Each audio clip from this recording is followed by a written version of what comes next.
বাপের কথা কেউ কয় না তো, আসলে যে বাপটা কিন্তু বেশি কষ্ট করে, এই বাপটার কথা কেউ কয় না।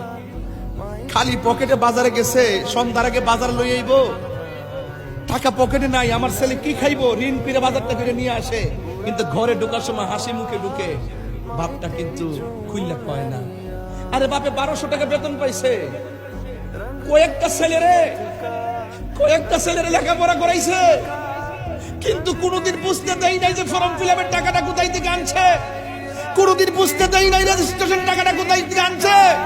আমার কাছে তো বড় কষ্ট লাগে, ছোট্ট একটা পেটের মধ্যে 2 সন্তানের জায়গা হলো, ছোট্ট একটা পেটের মধ্যে 2 সন্তানের জায়গা হলো, আর তোর লক্ষ টাকার ফ্ল্যাটের ভিতরে,